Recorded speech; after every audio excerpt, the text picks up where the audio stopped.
Welcome back. Welcome in. This is Country Roads Confidential at earsports.com, a Paramount podcast. I am Mike Casazza here for the final regular season preview for West Virginia in 2023. Road trip Saturday night, 7:30 p.m. against the Baylor Bears. Chris Anderson, this has not been a great place for West Virginia through the years. 1-4. The one win was wild. It was a 38-13 game. They end up breaking up a sack on a 2-point conversion that would have tied the game. That was back in 2015, I believe. Since then, no, 17. Since then, not a whole lot of success. But they have won every home game against Baylor. So maybe it's as simple as being home and on the road, except that Baylor, Chris, season might have been over a long time ago, and the players might have eventually agreed. They have not shown many signs of life lately. They're a bad football team. We talk about good teams, good losses, bad losses. This would be a bad loss for West Virginia if they can't come on top on this one because this Baylor team, they're what 3-8, and those three wins were the miracle comeback to beat UCF by one, Ugh. a 3-point win against a Cincinnati team that West Virginia just demolished, and then they could only muster a 30-7 win, and I think it was closer than that. Yeah, I'm looking at it right now. Like, I mean, they still had their starters in the fourth quarter to beat Long Island University. Um, W fans should remember that. Was it 2 years ago that West Virginia played them and just like they were just moving up and just a terrible team. Yeah, 66-0. West Virginia beat them a couple years ago as they were moving up. So this Baylor team does not have a lot to hang their hat on as far as positives go. And last week against TCU, I don't want to say they might have given up, but 42 to, I mean, the last two games, 59-25 and 42-7. And TCU converted, I think I wrote it down here, 9 of 11 on third down. Like, I mean, they just were not stopping them. There was no attempt to stop them. This is the team that was 6-3 after the first game of November last year.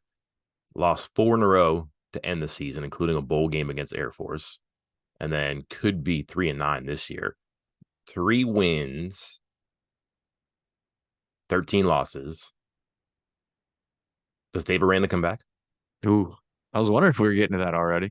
It's a tough world, this college football world. Because, I mean, yeah, he was red hot there for a while, but that's going to be tough to overcome. I mean, nobody can deal with like that much losing for that long. Like West Virginia fans are upset with, 500 football, what, 3-13 over a 16 game span. That's brutal. Let's talk about the job for a second. Look at what's happened there recently. Like, coaches have come in and kind of flipped things around and gotten success right away, but then it falls apart. Like, not to say that Bryles fell apart because of the success wasn't there, but like that certainly went up in flames for pretty ugly reasons. Matt Rule comes in, takes a while, gets it going, leaves. NFL, hard to blame him. Aranda comes in, Big 12 championship just 2 years ago. And then it's been really hard ever since then. I just think this is a hard job. And I wonder now, with talent definitely getting suctioned out of the Texas borders by the SEC, maybe even the Big Ten, if it becomes even harder down there too. And not only that, but you have an influx of teams that are coming in to Texas as well, which is going to scoop up some, I don't know, second cut players, third cut players that might end up at Baylor under ordinary circumstances. It's never been an easy job. I just wonder if it's going to be even harder now with the way the Big 12 is reconfigured.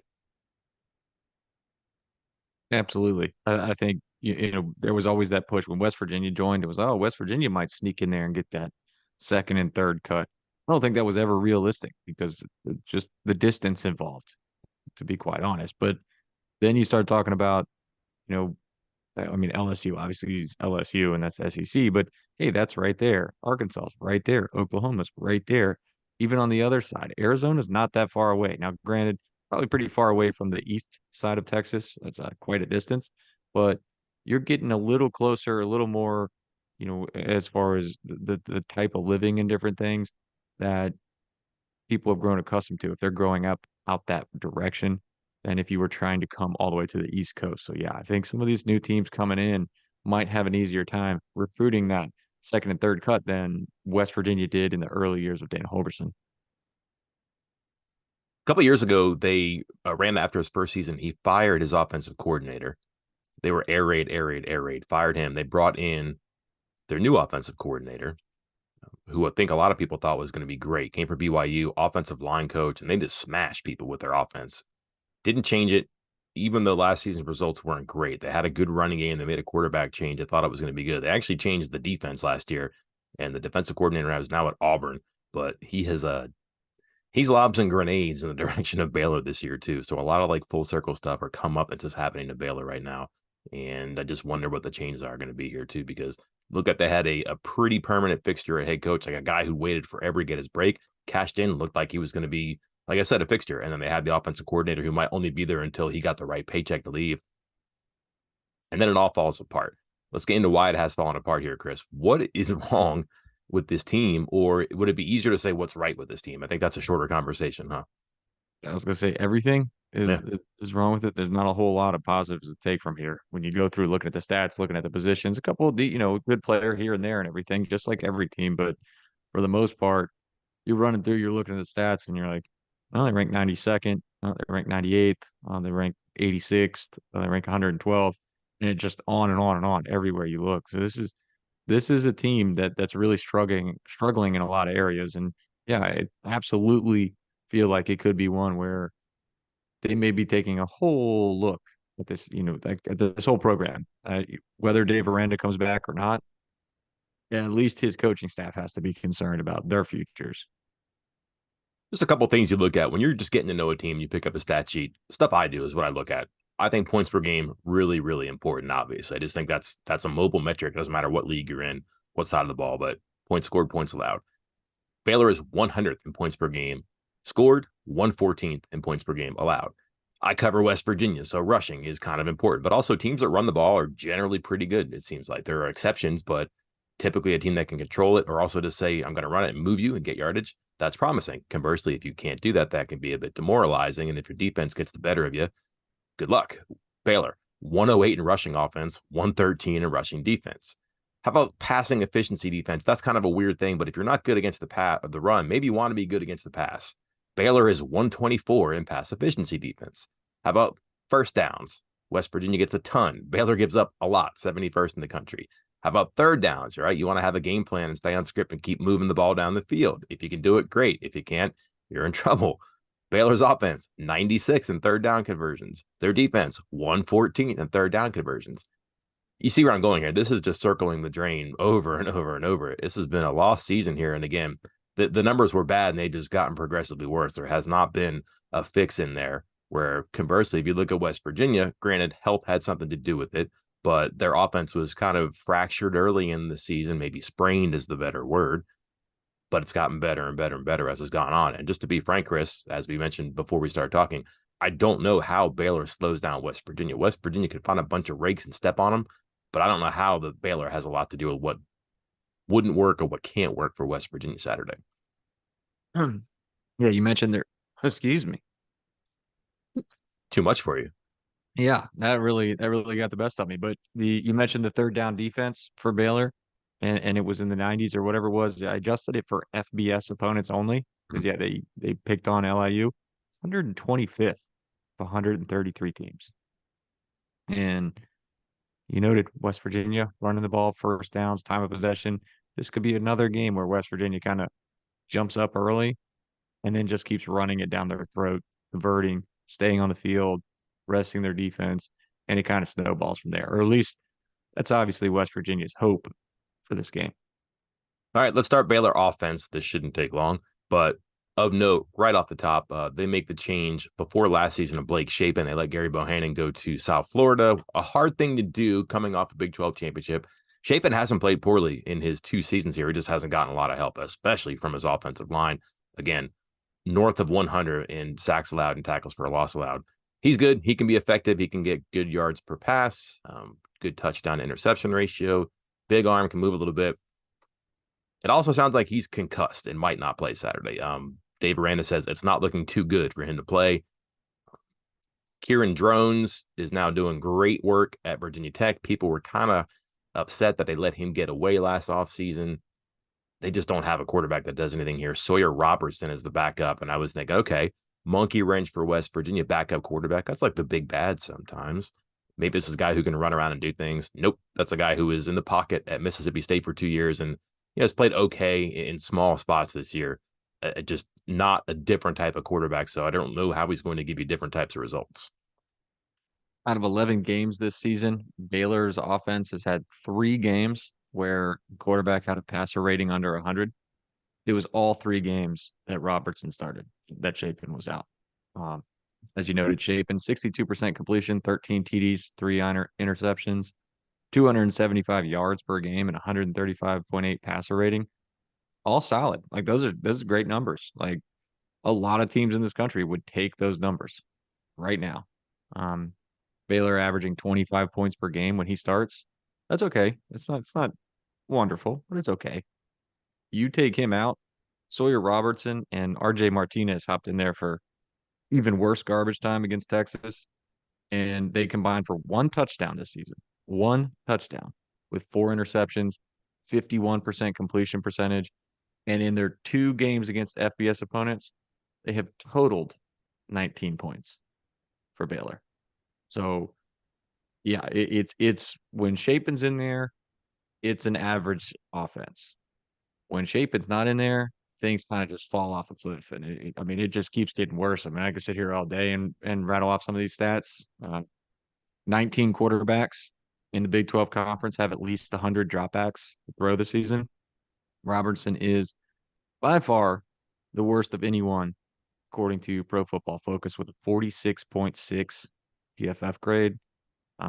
Second highest turnover where they play percentage. You know, he just there's just not a lot of spots where he's going to be doing well or areas where he's going to be targeting the ball that's going to be a problem for West Virginia. You know what this means, Chris? We're going to see RJ Martinez, the decorated Northern Arizona transfer, almost 4,600 yards passing, 30 touchdowns, 10 picks, ran for 255, 13 touchdowns in 2 seasons there, but he's been your third string guy. And you just wonder, end of the season, hey, I might be here, I might not be here, I don't know. Or just let's see what we have in the future with this guy. I'm not sure, but just all the conventions go out the window in a game like this, and who knows what happens. Elsewhere on their offense, what the heck happened to the running game? Like this used to be an awesome offensive line, and they just put a running back in there, and they're always good. Last year, Richard Reese was like sliced bread. I believe he was the freshman of the year in the conference. He's maybe the third best running back this year. This is a big surprise to me. And my phone. Um, I think part of it is you become one dimensional with not just one dimensional as far as pass and run goes, but where you're running. Because if you look at some of Baylor's stats, Ooh. the left side of their line is fine, and the right side is terrible. And it seems about 6 games ago, Baylor realized that, or at least the coaching staff did, or their offensive coordinator, whoever's calling plays did, because they switched their tendency on where they're going to run. For the entire season, it's about a 163 to 1. It's a 163 to 129 split, which is about 56 to 44, running left side of the line to the right side of the line. On the left side of the offensive line, 5.1 yards per carry. Pretty good. I think we all can agree on. Right side of the line, 3.3 yards per carry. Like a pretty drastic difference. And their right tackle is the lowest graded player on their offense this season. So there are tendencies that are starting to show up, and you can kind of pick on that. You can scheme against that, and really, like, whatever little success they're getting on the left side is slowly diminishing as the season goes along. Related, did you notice Cincinnati really selling out one side against West Virginia's run? Oh yeah. And again, that was why Green like just ended up running, and it was like, hey, does Cincinnati know that Garrett Green can keep the ball and run? They know that, right? Yeah, so maybe that's a Yeah. tell here. Yeah, Gavin Byers is their left guard. Clark Barrington is their center. Those are their two best offensive linemen. And guess what? Middle left, they run the ball there a ton. No matter who it is, they seem like they like to go to that spot. So probably some power stuff, whether they're following those guys or going through having somebody clear the space those two open. But expect a lot of stuff there. And again, Jeff Grimes, the offensive line coach or offensive coordinator, was a line coach. Had the reliably violent offense, the RVO. Not the same this year. They do have big backs that can definitely move the ball and move the line here, but they're going to have to do a lot on their own. They just don't really do that very often. And then more surprises here is just what's happened to their passing game. Again, good players, but for example, Monterey Baldwin last year was like a revelation, like this huge big play threat. He's had a good year here, but it hasn't gone to the level that people thought. They blended in some other new people, but they've really relied on their tight end, who has set the school record for receiving yards in the year. I'm not going to go down a tight end rabbit hole with you here, but that's definitely a guy that they've figured out how to use this year. And Drake Dabney, bunch of touchdowns, almost 600 yards receiving for a tight end. And maybe that's where this has kind of gone. They've just become so conservative and turtle up so much that they've had to check down and resort a whole bunch. But receivers, Baldwin, Hal Presley is still there. I think he's been injured. They've used Jonah Burton, just different guys they try to find out. Jeff Cameron has been a good player this year for them too, but not that typical speed, game breaking, score from anywhere on the field. And I don't know if it's from protection where they don't have time to drop back and let plays develop, or they've just lost confidence in anything they're doing. And they just want to keep it short and try to do stuff simply and add that up. So is it weird that we've said all like the trifecta of bad juju for WVU football? We Yeah. talk about a good tight end, backup quarterback, and playing in Waco where they're 1-4.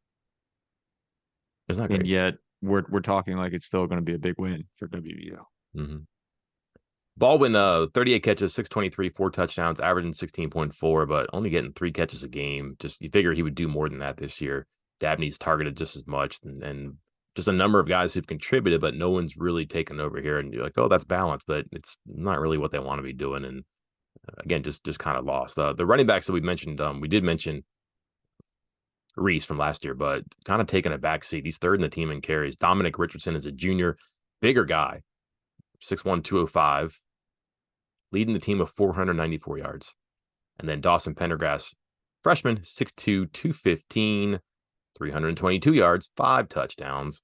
And then Reese, I just have a hard time believing this. Played every game, but just 60 carries, 264 yards. He was a game breaker last year. Really fast guy, good at getting into spots and running through them, and it just hasn't worked. And one thing goes bad, everything goes bad. And again, quarterback injuries this year. This is not the first time that Chapin has missed time. That definitely derails you. Look at West Virginia as proof positive of that. And you have 3 backs. West Virginia would like to think that they have 3 backs, but they've been their best, and they've had one guy who you clearly can give it to. Now, granted, that identity of the player has changed, but you always knew that a Donaldson or a White, even late on in the season, they can handle it for you if you had to get out of a game or go into a game without your number one.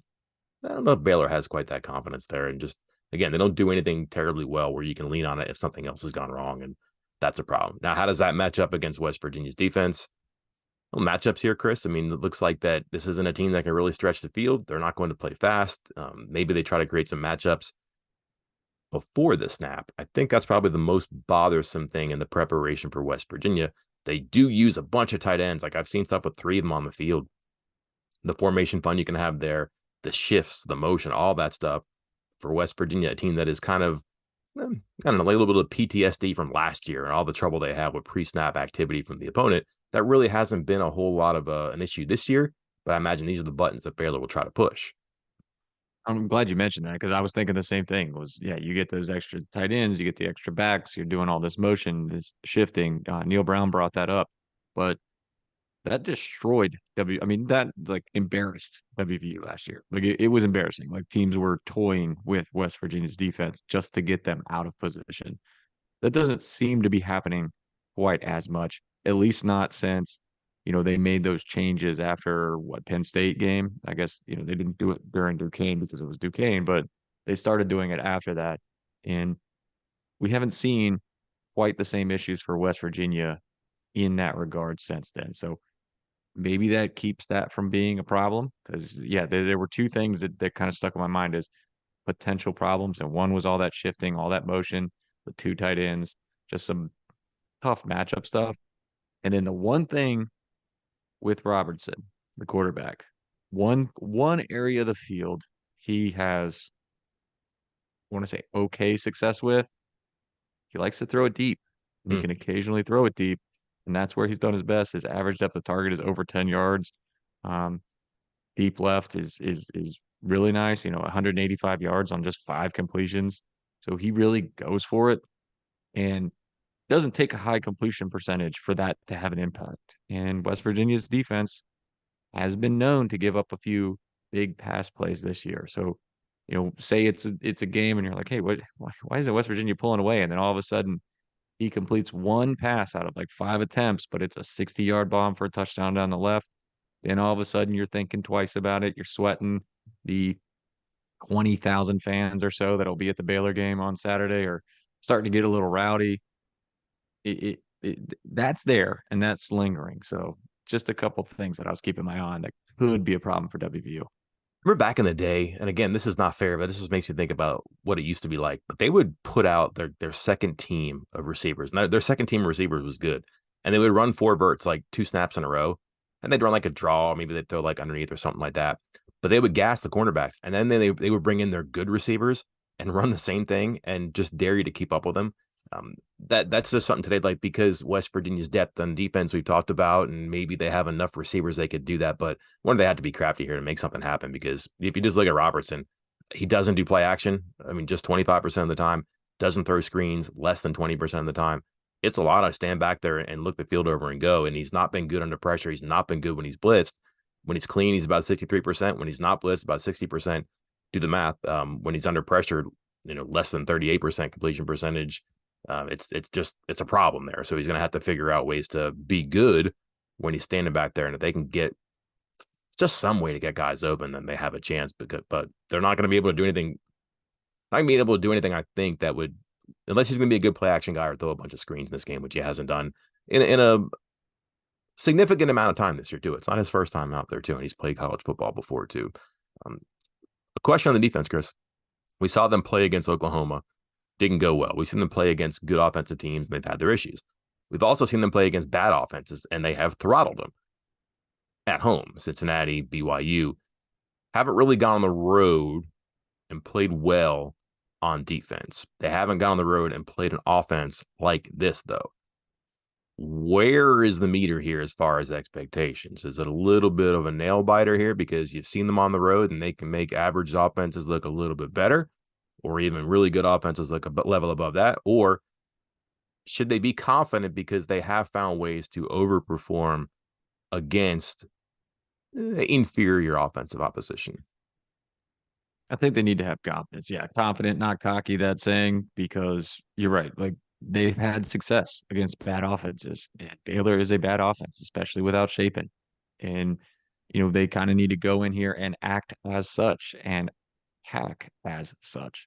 Um, like you noted, like there's not a whole lot of play action. There's not a whole lot of screens. So you can kind of pin your ears back and get after him and put him under pressure and make him make some tough throws. So um, this is one where I think it's not really like a gauge of what this defense is, but this is not something. It's going to be a little more challenging, obviously, because it's on the road.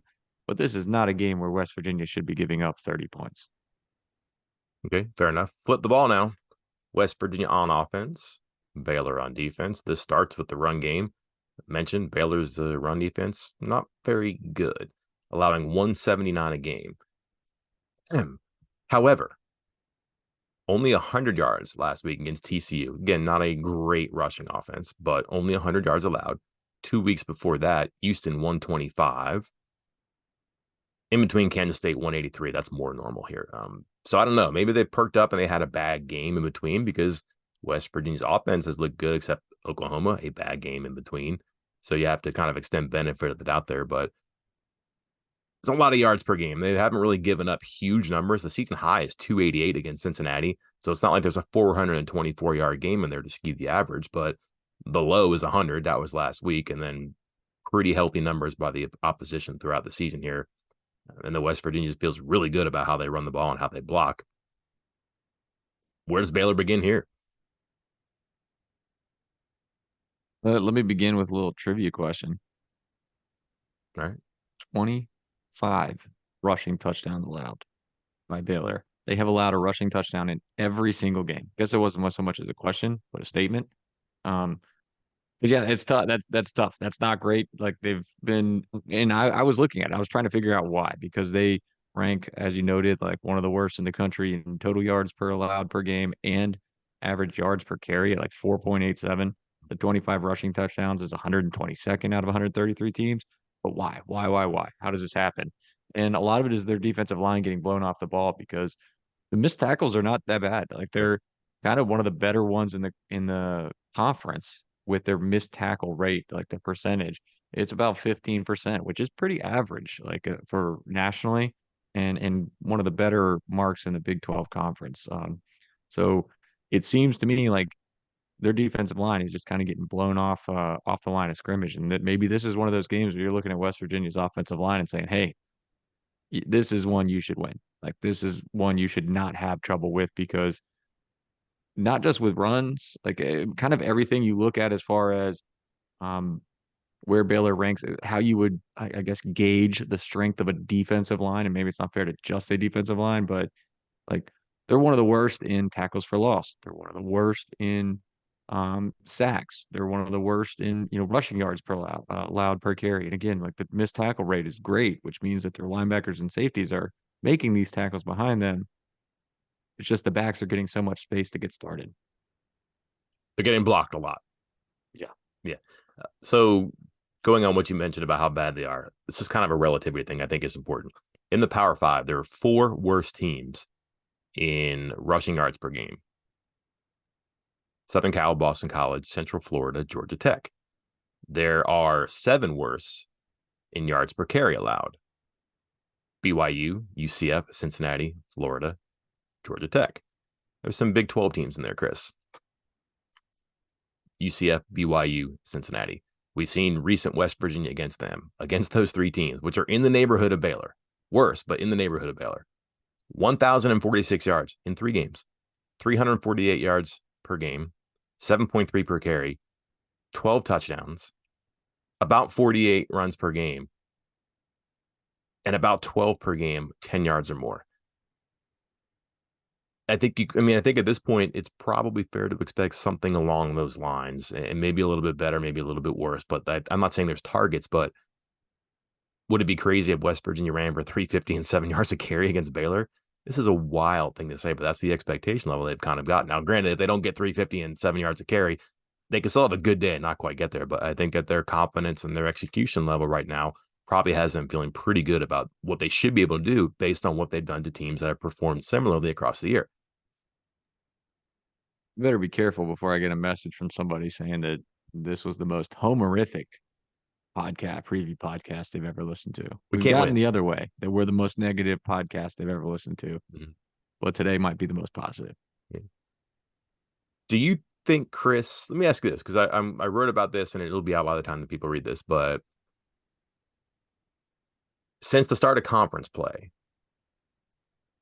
fill in this blank for me. West Virginia owns a top blank offense. Scoring, right? Boring? Scoring, Oh, scoring. no, like put a number. Like if you said, okay, these are West Virginia fits in the top X number of offenses in the country Oh, okay. since the start of conference play. So pretty much from October 1st on, let's say. 25. Okay. I think it's fair. Yeah, I mean, it was because the this numbers. was yeah. I mean, I think it was. They've dropped back down a little bit, but it was something that we brought up. There was like in November or no, maybe it was the same, but like in October, yeah, West Virginia was at number 12 in scoring offense in the entire country, Yeah. and maybe that's a little drastic given the teams they were playing. But in November they're averaging 33 points a game. Then that's down to 33rd in the country. So yeah, you're talking in conference play, probably at the top 25-ish type of offense in the country. I also love the phrase top boring offense in the country. We could put that on a t-shirt, right? I I, I guarantee you that might have been one way to describe WVU in the last 5 years. And it's still, That you might think it's not very exciting, but it's been effective and they do make big plays. Like when they run it, it goes far sometimes. When they throw it, it definitely goes far. Garrett Green's third in the country in yards per completion. He's also 101st in completion percentage. But when he gets it, golly, he makes something happen here. Here's the evidence for top 25 being accurate, Chris. okay. Points per game. West Virginia was 71st in the country in non-conference play. In conference play, 30th at 32.1. Love points per game. Total offense, they were 84th in non-conference play. They are 20, 80 yards better at 450 per game. Yards per play, 5.42, number 90 in the country. In conference, 6.3, number 30 in the country. Rushing yards per game. In conference play, 5th in the country. Yards per carry, 10th in the country. First downs per game, 13th in the country. Time of possession, 3rd in the country. And those are up from numbers that were in the 60s and 70s.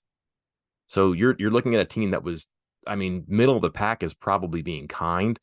in the key offensive areas for West Virginia, which again, you're not going to measure all teams by this metric, but West Virginia's formula, hey, would be great to score because the offense isn't terrific. We need to move the ball on offense. We got to get chunk plays. We're going to run the ball and we're going to need first downs to possess the ball. And they're really good at all that stuff since the start of conference play. Their worst rank is 30th since the start of conference play. So top 25 seems very fair when you consider that they're number 5 in rushing yards per game, number 10 in rushing yards per carry, number 13 in first downs. And yet it feels like this is a team that still has something to prove on offense, which maybe means that this is an important game for that reason alone. Yeah, I'm curious to see um what Garrett Green and his passing offense can do because we talked about the struggles that Baylor has stopping the run. Like we've gone over that. But what about the pass? Because it's going to have to happen. Not maybe it won't make that big of a difference like, this year. Like this is the last game and then there's the bowl game, but he needs to develop more as a passer and West Virginia's offense needs to develop more as a passer if they want to take that next step. And this is a game that I'd be watching, not necessarily because Baylor's great or anything.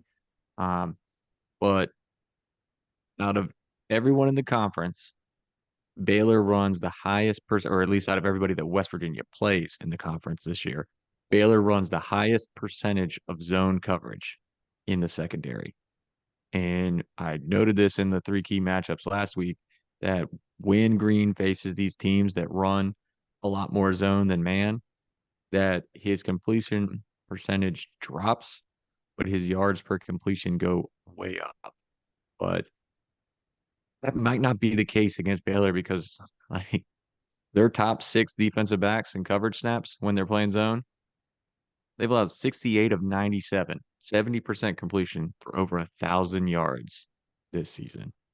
So there's an opportunity for Green to kind of find these receivers and hit some open man and get something going in the passing game. Because the other part of this is when the opposing team is in zone coverage on defense, you tend to not be able to run quite as much because guys are in zone and they're looking back at the quarterback rather than man and running with their man with their backs to you. So could be a different style Garrett Green game on Saturday than was against Cincinnati. They have not they have not allowed a passer to complete fewer than half of his attempts since September.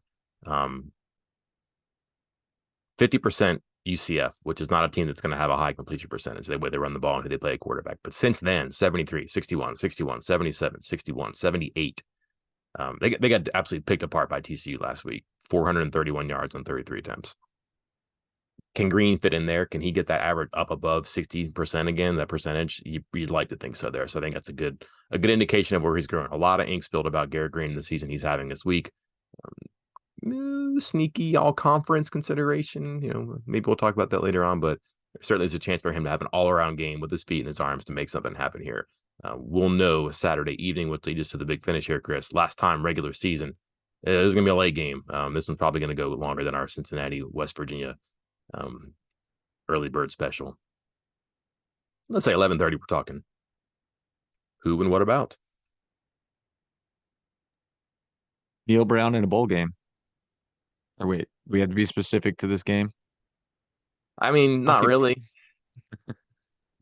All right, we'll keep it specific to this game, and I think we're talking about the offensive line. I think they are going to, kind of hinted at earlier with Baylor's defensive line.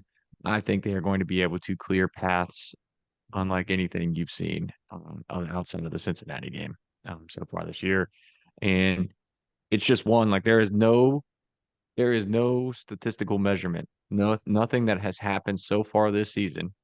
Not to channel my inner Neil Brown and say they didn't put that on film, but there is nothing that Baylor has shown that says they are going to be able to compete in the trenches against West Virginia.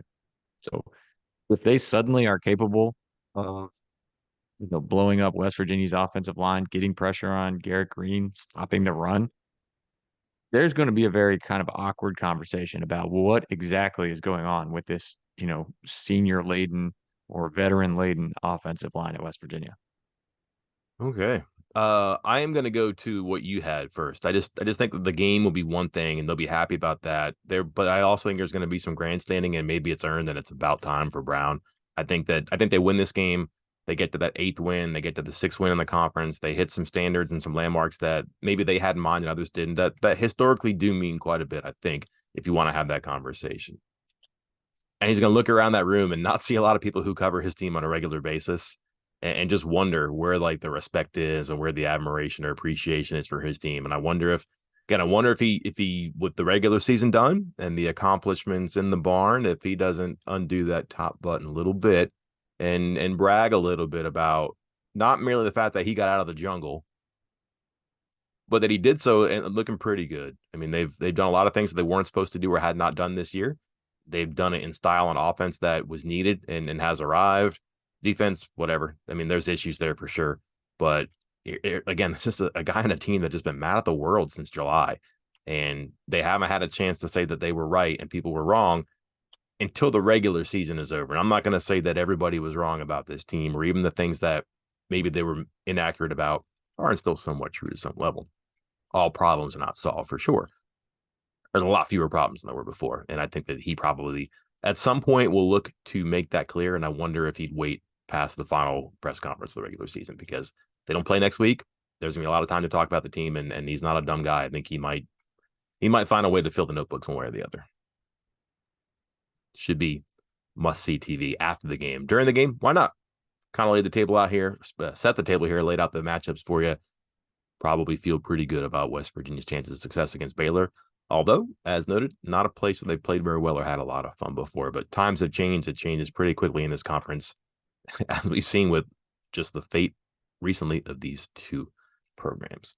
That'll wrap it up here. Chris, all the standard stuff coming up. I have by the numbers, the fresh set, some videos previewing the game. We will talk about some individuals who may get recognition from the conference this coming week or from the NIL department in the near future.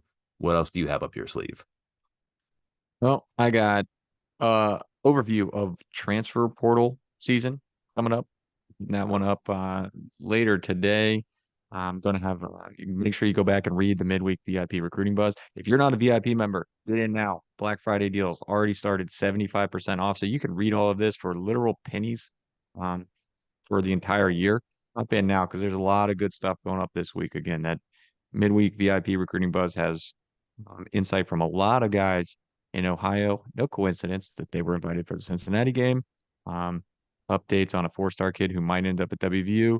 Updates with a former linebacker who might return to WVU by the JUCO route. And then again, the transfer portal overview, what WVU needs and where and when. Can't wait. I'm also furious about this pennies thing. Like, wait till I do the clickbait now. Pennies. Unbelievable. Until then, I'm Mike Casaza. And I'm Chris Anderson. We'll talk to you then.